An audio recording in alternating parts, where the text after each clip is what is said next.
No me toques otra vez, Íñigo, lo dije mirándolo a los ojos, con toda la sala en silencio y la copa de cava todavía temblando en mi mano. Él sonrió, esa sonrisa de niño, bien que siempre le había abierto puertas, y me empujó por la espalda justo cuando yo giraba hacia la terraza.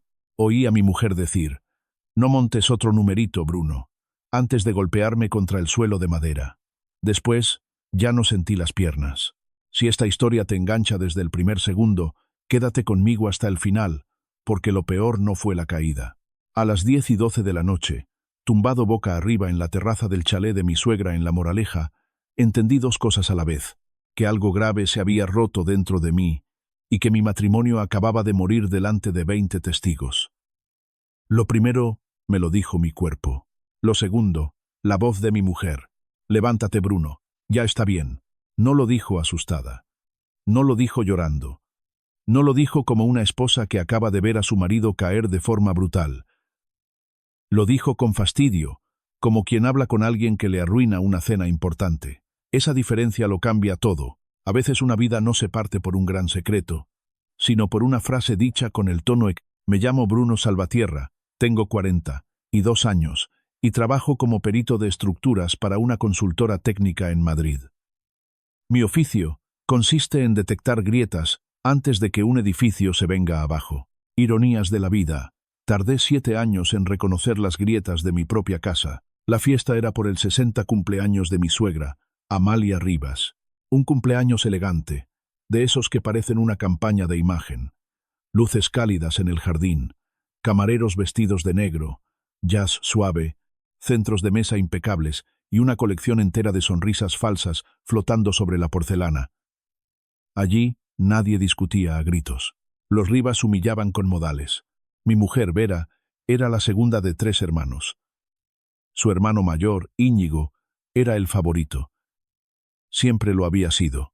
Guapo, rápido de palabra, encantado de escucharse a sí mismo. Uno de esos hombres que entran en una habitación como si el aire les perteneciera. Había montado 3 negocios, hundido 2, y sobrevivido a todos gracias al dinero y al apellido de su madre. Cada Navidad tenía una nueva idea brillante.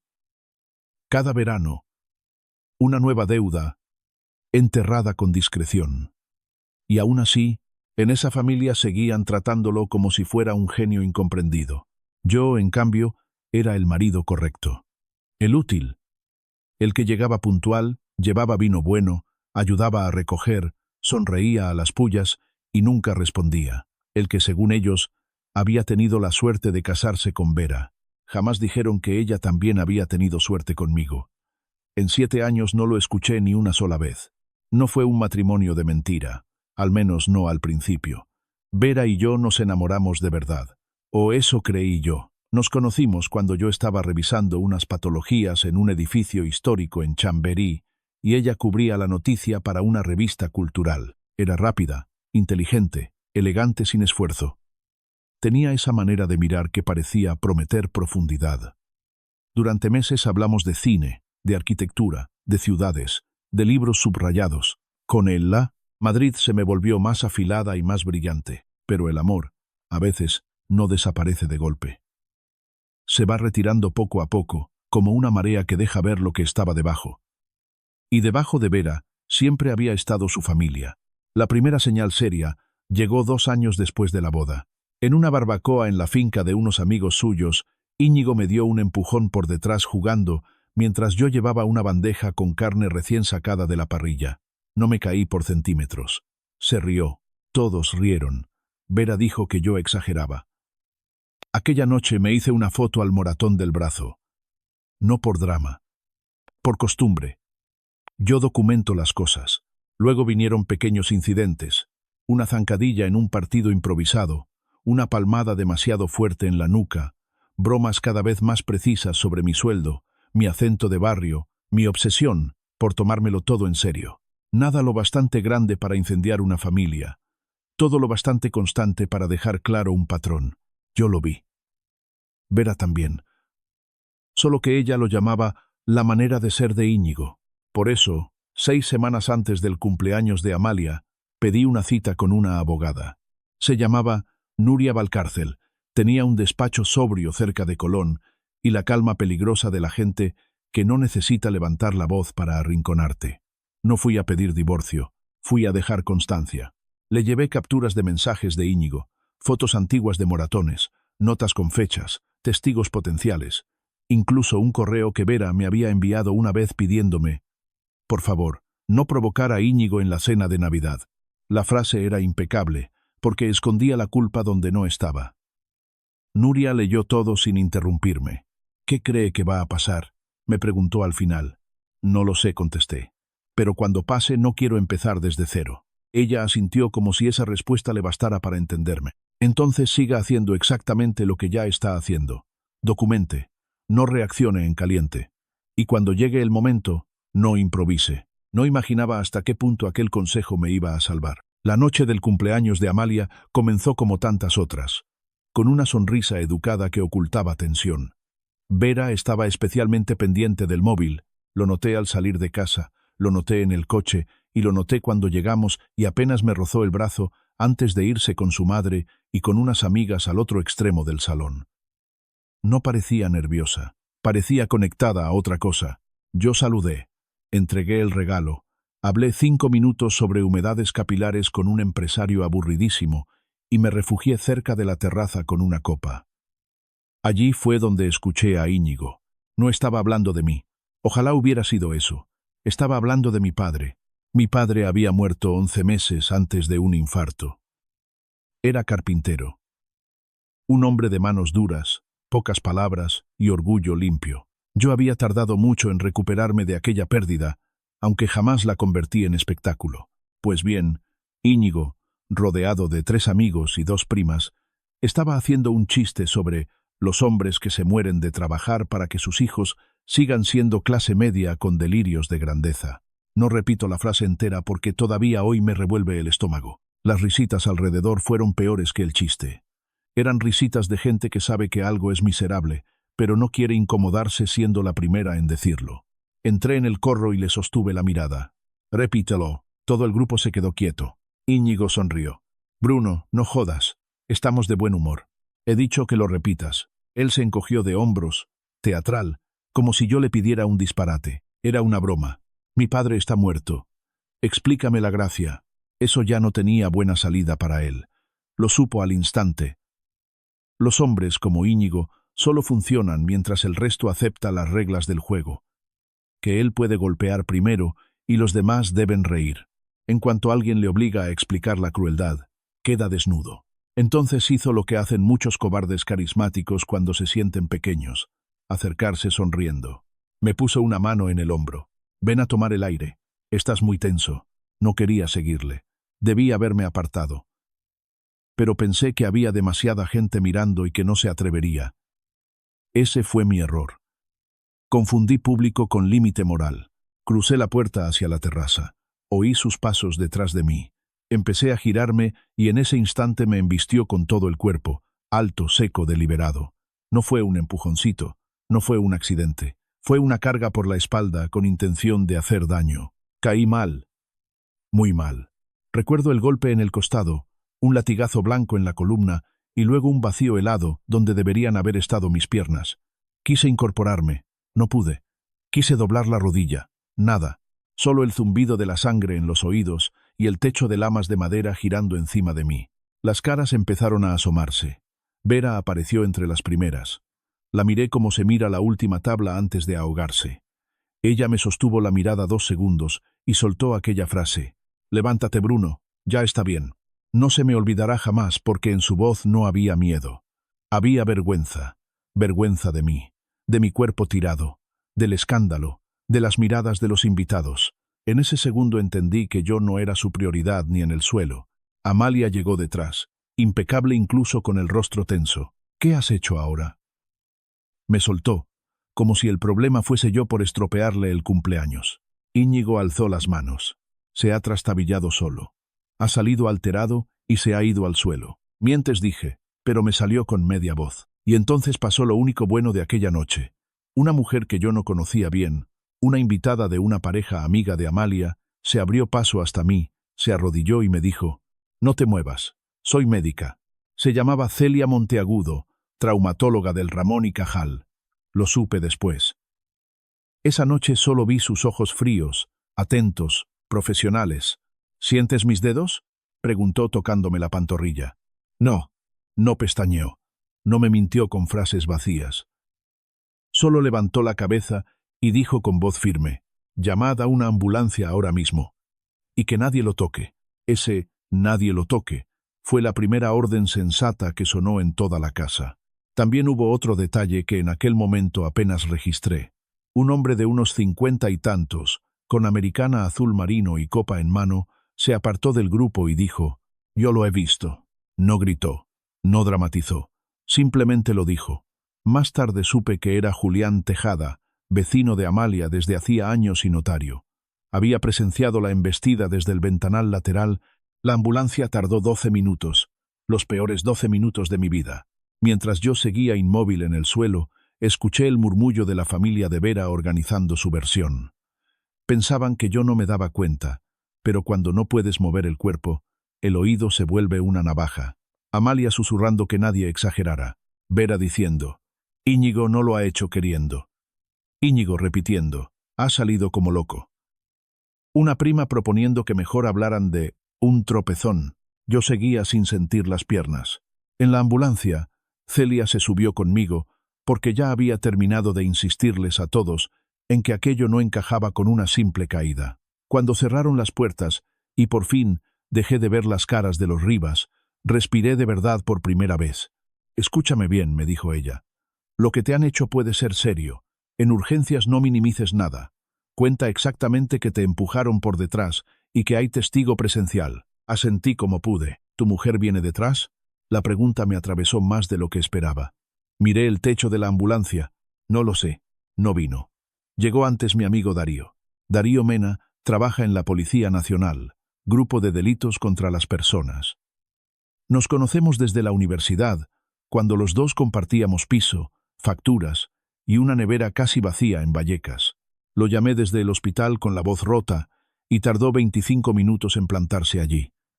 Vera apareció 1 hora y 20 más tarde, con la misma ropa impecable de la fiesta y una expresión tan medida que parecía ensayada. Para entonces yo ya tenía una resonancia hecha, una vía puesta y la sospecha de una lesión medular por contusión severa, con afectación neurológica. El médico de guardia, un hombre prudente llamado Ferrer, escogió muy bien sus palabras delante de Darío. La mecánica lesional no es compatible, en principio, con una caída banal desde su propia altura. Lo dijo una vez, luego otra, y más tarde lo dejó por escrito. Vera entró en el box y fue directa a lo práctico. ¿Te vas a recuperar? Ni cómo estás, ni lo siento, ni ese animal se ha pasado. Solo esa pregunta, lanzada con ansiedad administrativa, como si el verdadero problema fuera el alcance de la avería. La miré largo rato. Todavía no lo saben. Ella apretó los labios. Mi madre está fatal. Esto ha sido horrible para todos. Para todos. Si hubiese tenido fuerza, me habría reído.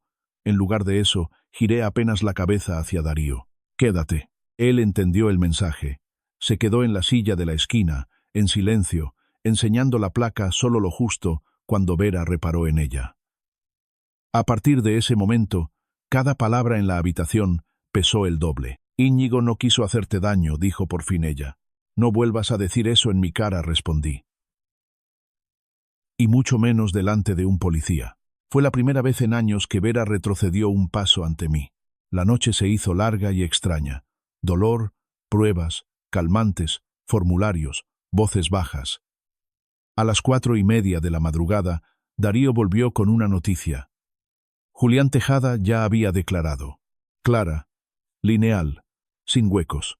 Había visto a Íñigo cargar contra mí por la espalda.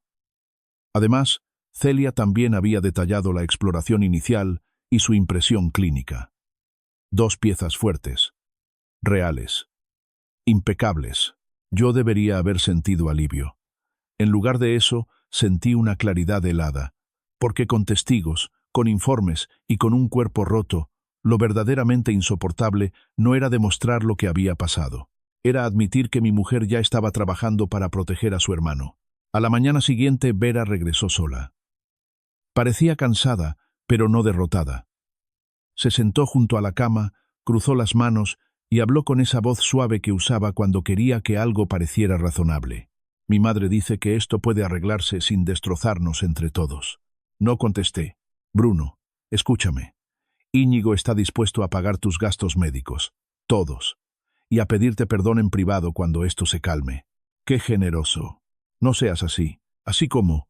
¿Paralizado? Ella cerró los ojos un segundo, fastidiada. ¿Sabes a qué me refiero? Si denuncias, esto va a salpicar a toda la familia, a mi madre, a mí, a todos. Aquello fue definitivo. No me estaba pidiendo justicia, me estaba pidiendo silencio. Vera, le dije muy despacio. Tu hermano me ha dejado sin mover las piernas, y tú has venido a hablarme de imagen. Te estoy hablando de consecuencias reales. No, me estás enseñando quién eres. No lloró, no se derrumbó, no negó nada con fuerza. Solo bajó la mirada y susurró la frase que terminó de pudrirlo todo. Si le provocaste delante de la gente, también tendrás que asumir tu parte. Tardé unos segundos en procesarla. Luego solté una risa seca, horrible, casi irreconocible. Fuera. Ella levantó la cabeza. Bruno. He dicho fuera. Y salió. En cuanto se cerró la puerta, pedí el móvil y llamé a Nuria Valcárcel. No le hice un resumen emocional. Le di hechos, agresión, testigo notarial, médica, lesión medular, intento de acuerdo informal, esposa alineada con la familia, posible construcción de versión falsa. Bien, dijo ella, y en su voz no había alegría, solo precisión. A partir de ahora no hables con nadie sin dejar rastro, todo por escrito. Nada de llamadas improvisadas, nada de reuniones. Y otra cosa, Bruno, protege activos hoy, no mañana. Habíamos hecho capitulaciones antes de casarnos. Insistir fue una incomodidad en su día. Aquel fin de semana se convirtió en un salvavidas. Separación de bienes, porcentajes claros, origen de fondos identificado, cláusulas de blindaje respecto a sociedades y vivienda. Todo impecable. Yo casi me sentí ridículo cuando firmamos aquello. Vera se rió entonces y me dijo que parecía un señor mayor desconfiando del amor. Nunca imaginó que ese papel acabaría siendo el último muro entre mi vida y su familia. Los siguientes días fueron una mezcla de rehabilitación mínima, estudios médicos y guerra fría. Los Rivas activaron su maquinaria entera. Primero, amabilidad. Luego, presión. Después, barro. Amalia me mandó un mensaje larguísimo, hablándome de lo mucho que me quiere como a un hijo y del error trágico fruto del alcohol y de los nervios. Contesté una sola línea. Cualquier cuestión, a través de mi abogada. Íñigo no escribió. Mandó emisarios. Un amigo común sugirió que quizá yo estaba sobredimensionando. Una prima de Vera dijo que la casa estaba hundida y que Amalia tenía ataques de ansiedad. Otro conocido dejó caer que los juicios eran muy feos y que en Madrid todo se sabe. Traducido. Querían miedo. No funcionó. Entonces empezaron con la mentira organizada. A través de Darío me enteré de que Íñigo había declarado que yo salí visiblemente alterado, que tropecé con una jardinera al girarme y que él incluso intentó sujetarme. La clásica fantasía del agresor elegante, pero las versiones falsas tienen un problema. Necesitan memoria perfecta en demasiada gente. Y la gente rica, cuando miente por otro, rara vez ensaya bien. Una cuñada dijo que yo llevaba 3 copas. El camarero principal, en cambio, recordaba claramente que me había servido una cerveza y luego agua. Una amiga de Amalia juró que Vera corrió hacia mí, desesperada. El vídeo de la terraza mostraba otra cosa. Sí, hubo vídeo. No de la embestida, por desgracia, pero sí del minuto siguiente. Lo grabó una sobrina veinteañera que pensó que estaba filmando un momento bochornoso para mandarlo al grupo privado de los primos. 19 segundos. Yo tirado en el suelo, sin poder moverme. Celia ordenando que no me tocaran. Y nítida, la voz de Vera. Levántate, Bruno, no nos hagas esto hoy. Ese no nos hagas esto hoy fue una bala. Porque resumía todo. No le preocupaba mi dolor. Le preocupaba el daño reputacional del espectáculo. Cuando Nuria consiguió ese vídeo por vía judicial preliminar, me dijo, aquí ha muerto tu matrimonio mucho más que en la terraza. Tenía razón, la recuperación física fue lenta. Empecé a mover los dedos del pie izquierdo al 4.º día. Lloré cuando pasó, no de emoción limpia, sino de rabia acumulada. Me negaba a aceptar que un imbécil con apellido Caro me robara la marcha. Ferrer fue prudente. Había margen para recuperar, Sí, pero no prometía tiempos. Rehabilitación intensa. Meses. Tal vez secuelas. Tal vez no. Durante esas semanas, Vera visitó el hospital 3 veces más. Cada visita confirmaba la misma verdad. Ella no venía a cuidarme, venía a medir el terreno. En la segunda visita intentó ponerse sentimental. No quiero que todo acabe así. Ya ha acabado. Bruno, te sigo queriendo. No. Lo que tú quieres es que no denuncie a tu hermano y que yo siga haciendo de marido razonable para que tú no tengas que elegir. Esa vez lloró, pero sus lágrimas llegaban tarde y, peor aún, llegaban limpias de decisión. Nunca dijo, me separo de ellos. Nunca dijo, voy a declarar la verdad. Nunca dijo, si hace falta me enfrento a Íñigo. Lloraba por la incomodidad de perderme, no por el horror de haberme fallado. En la tercera visita, cometió el error que terminó de hundirla. Me pidió acceso a una carpeta de casa donde guardábamos documentación bancaria y escrituras. Mamá está reorganizando algunos temas por si esto se alarga. La miré sin pestañear. ¿Tu madre está reorganizando mis temas? Nuestros temas. No vuelvas a tocar nada mío, solo intento ayudar. No. Estás intentando llegar antes que mi abogada. El color se le fue de la cara. No volvió a hablar de papeles. Nuria, mientras tanto, trabajaba como si le debiera algo personal al universo. Presentó denuncia penal. Impulsó medidas civiles paralelas y, sobre todo, empezó a tirar de un hilo que yo ni siquiera sabía que existía del todo. Porque Íñigo no había hecho esto por primera vez. Yo siempre había sospechado que lo mío no era un accidente aislado en su biografía moral. Había demasiada soltura en su gesto, demasiada costumbre en el modo de mentir después. Nuria lo olió igual.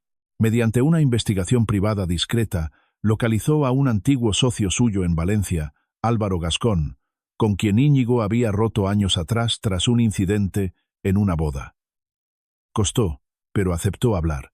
No quiso salir públicamente al principio, pero sí aportó algo crucial. Un parte de urgencias de hacía 3 años por luxación de hombro, tras una pelea que Íñigo había intentado vender como juego bruto entre amigos. Álvaro no denunció entonces porque le presionaron para arreglarlo por dinero y silencio. Le avergonzaba haber cedido. Esta vez, cuando supo que yo había terminado hospitalizado, cambió de idea. Esa declaración no era idéntica a mi caso, pero sí dibujaba un patrón. Provocación, contacto físico, minimización posterior, familia cubriendo. Exactamente lo que necesitábamos para romper la máscara del desliz puntual. Cuando Darío me lo contó, sentí algo muy parecido a la paz. No porque me alegrara del dolor ajeno, sino porque por fin dejaba de estar solo dentro de la verdad. La instrucción avanzó. Íñigo fue citado. Vera me escribió aquella mañana un solo mensaje. No hagas de esto un circo. Lo dejé sin responder y lo reenvié a Nuria. La declaración de Íñigo fue peor para él de lo que esperaba.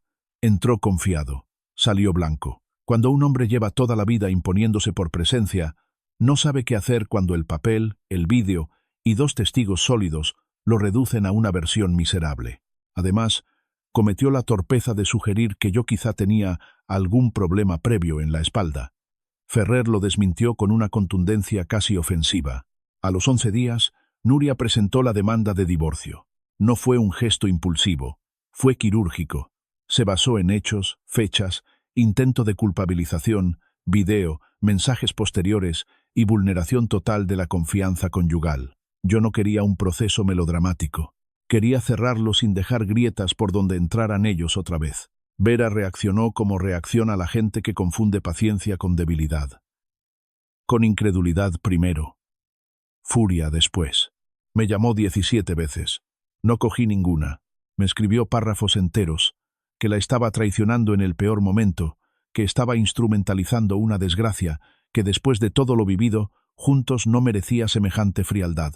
También deslizó la palabra rehacer. ¿Rehacer qué? Exactamente. Nunca lo explicó. Al tercer día apareció en el centro de rehabilitación sin avisar. Yo ya caminaba unos pocos metros entre barras paralelas, con dolor y rabia, pero de pie. Cuando la vi en la puerta, elegante como siempre, sentí un cansancio casi físico. Necesitamos hablar sin abogados, sin policías y sin toda esta locura, dijo. Demasiado tarde.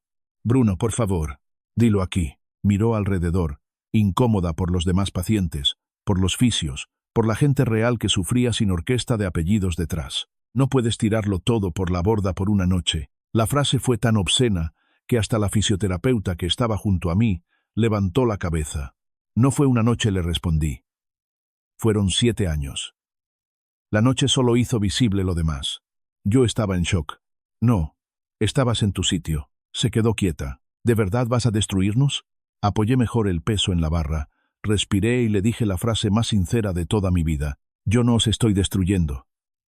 Solo he dejado de amortiguaros. No volvió a buscarme en persona. A partir de ahí todo empezó a caer por su propio peso. La prensa no convirtió el caso en un escándalo nacional, pero sí hubo una nota breve en una sección local digital: empresario madrileño investigado por agresión grave en una celebración privada. Suficiente. En ciertos círculos, basta una grieta pública para que todo el barniz se cuartee. 2 socios de Íñigo se desmarcaron.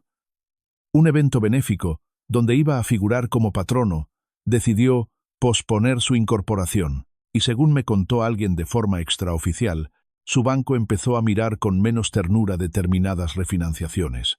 La familia Rivas entró en pánico elegante.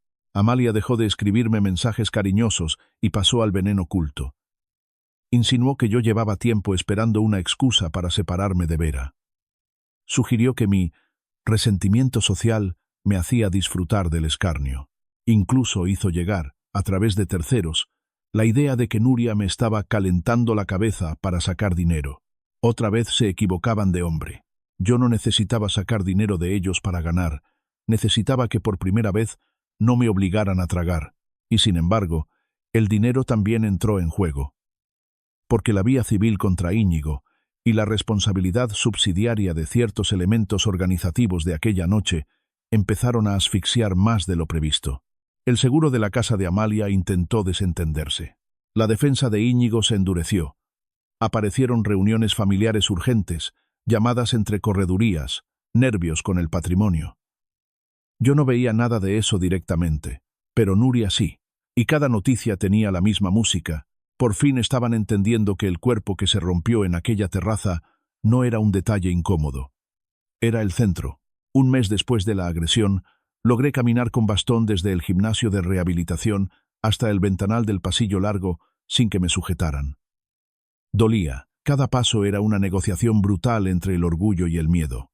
Pero lo hice. Cuando terminé, me senté jadeando y vi mi reflejo en el cristal, más delgado, más pálido, pero entero. Esa tarde me llegó un correo de Vera con asunto: solo léelo. Lo leí. No era una disculpa de verdad. Era un intento sofisticado de no quedarse sola con la culpa. Admitía que había minimizado a Íñigo durante años. Admitía que esa noche se bloqueó. Admitía que al verme en el suelo, pensó primero en el escándalo porque así la habían educado. A apagar incendios antes de mirar a quién se quema. La frase era buena. Casi demasiado buena. Seguramente la había reescrito 10 veces. Y luego llegaba lo esencial. Me pedía que reconsiderara el divorcio porque, según ella, todavía podía construir una vida conmigo lejos de su familia. Le respondí una sola vez. También por correo, 4 líneas. Vera, una persona no se aleja de su familia cuando pierde comodidad. Se aleja cuando decide poner límite. Tú no lo hiciste antes, no lo hiciste esa noche y no lo has hecho después. No quiero una vida contigo lejos de los tuyos. Quiero una vida lejos de quien te pareces cuando ellos están delante. Nunca contestó a ese mensaje. Las semanas siguientes fueron de precisión. Darío me mantenía al tanto de la parte penal hasta donde podía. Nuria pilotaba lo civil y el divorcio. Yo hacía rehabilitación, firmaba papeles, dormía mal y reaprendía cosas tan simples como bajar un escalón sin mirar al suelo como si fuera un enemigo. Un día, casi 2 meses después, Nuria vino al centro con una carpeta y una sonrisa mínima. Se mueve. ¿El qué? Todo. Íñigo estaba dispuesto a explorar una conformidad penal para evitar una exposición peor. La declaración de Álvaro Gascón les había hecho daño. También el vídeo de la terraza, también Julián, también Celia, también el informe de Ferrer, demasiadas piezas alineadas. Cuando un agresor empieza a preguntar por penas rebajadas, ya ha entendido que no controla el relato. ¿Y Vera? Pregunté. Nuria apoyó la carpeta en mi mesa. Su abogado ha dejado de discutir las capitulaciones. Eso suele significar que, por fin, alguien le ha explicado que el papel existe y está bien hecho. Cerré los ojos un segundo. No sentí alegría. Sentí descanso. A veces la venganza más limpia no consiste en hacerles algo. Consiste en retirar el cuerpo y dejar que se hundan sin tu esfuerzo sosteniéndolos. El acuerdo penal tardó poco más en concretarse. No fue perfecto, porque nunca lo es cuando el daño físico ya está hecho. Pero fue sólido. Reconocimiento de la agresión, pena de prisión que evitaba el teatro del juicio largo, indemnización por lesiones, rehabilitación, secuelas y perjuicio profesional. Para alguien como Íñigo, que había vivido convencido de que siempre habría una salida pulcra, aquello era una derrota insoportable. No porque la cárcel fuese la única medida del castigo, sino porque por primera vez un papel oficial diría lo que era. También hubo movimiento en la casa de Amalia. La presión económica de la responsabilidad civil y de otros agujeros que empezaron a aparecer alrededor de Íñigo obligó a poner en venta una propiedad en la sierra que la familia exhibía cada verano como símbolo de permanencia. Esa venta circuló en su círculo social como un rumor pegajoso. Los Rivas detestaban dos cosas por encima de todo: perder dinero y que se notara. En medio de todo eso, Vera pidió una última conversación. Nuria me aconsejó que, si aceptaba, fuera en su despacho. Así se hizo. Vera entró con un traje color arena, el cabello perfecto y la mirada devastada. Era casi peor verla así, porque en otra vida quizá yo habría corrido a abrazarla. En esta, me limité a observar cómo se sentaba frente a mí y buscaba durante unos segundos una versión de sí misma que todavía pudiera servirse. No vengo a discutir nada, dijo al final. Vengo a decirte algo que tenía que haber dicho hace mucho. Esperé. Yo sabía que Íñigo podía llegar a hacer algo así. No cambió nada, ya lo sabía. Pero escucharlo de su boca tuvo una cualidad quirúrgica. ¿Desde cuándo?, pregunté. Desde antes de casarnos. Hubo una pelea grave en Ibiza con un amigo suyo. Mi madre lo tapó. Siempre lo tapa todo. Y aún así me dejaste convivir con él todos estos años. Se le llenaron los ojos de lágrimas. Pensé que contigo no se atrevería. Y cuando se atrevió, me pediste que me levantara. Esa vez sí lloró de verdad. Sin estrategia, sin frases bonitas. Aún así, ya no alcanzaba. Lo sé, susurró. Nuria no intervino. No hacía falta. Toda la sala estaba sostenida por la verdad desnuda. Vera, le dije, no me divorcio de ti solo por no defenderme aquella noche. Me divorcio de ti por el sistema entero que has protegido. Por cada vez que me pediste aguantar, por cada vez que convertiste su violencia en mi incomodidad, por cada vez que confundiste paz con sumisión. No discutió, no intentó convencerme. Se limitó a asentir, rota por fin no ante su familia, sino ante el espejo. Esa fue la última vez que la vi de cerca. 3 meses después caminé solo, sin bastón, desde mi portal hasta la esquina para comprar pan. Parece ridículo escribirlo así, tan pequeño, pero yo sé lo que significó. El aire de Madrid olía a café, a humedad vieja, a coches, a vida normal. Una mujer paseaba al perro. Un repartidor maldecía por una doble fila. Un niño iba tarde al colegio. Y yo caminaba. No perfecto, no rápido, pero caminaba. El divorcio salió como debía salir. Claro, limpio, sin mordiscos de última hora. Vera se quedó con lo suyo. Yo con lo mío. La vivienda donde habíamos vivido, comprada en gran parte con fondos míos y protegida por el régimen pactado, no entró en el reparto sentimental que Amalia había imaginado durante años. Eso debió de doler bastante más que cualquier titular. Íñigo, por su parte, desapareció del circuito social durante un tiempo. Algunos lo llamaron mala racha, otros exceso. Yo lo llamo por su nombre, consecuencia. No necesité verlo caer más. No necesité rematar nada. Ya no. La verdadera escena final no fue en un juzgado, ni en el despacho de Nuria, ni en una reunión familiar deshecha. Fue una tarde tonta de noviembre, cuando volví por primera vez a mi oficina. Mis compañeros fingieron normalidad con esa torpeza entrañable de la gente decente. Dejaron café en mi mesa, me dijeron, «Qué alegría verte», sin sobreactuar, y me permitieron volver a ser algo más que el hombre de la terraza. Al salir, me quedé unos minutos dentro del coche, mirando la fachada de cristal del edificio donde llevaba años trabajando. El sol se reflejaba en líneas rectas, limpias, exactas. Mi móvil vibró. Era un mensaje de Darío. Archivado lo que quedaba. Cerrado. Solo esa palabra. Cerrado. Apoyé la cabeza en el asiento y sonreí por primera vez sin rabia, porque al final no gané cuando Íñigo admitió lo que hizo. Ni cuando Vera firmó. Ni cuando Amalia tuvo que vender. Gané el día en que dejé de intentar que esa familia me quisiera lo bastante como para tratarme con decencia. Gané cuando acepté que no había nada que demostrarles.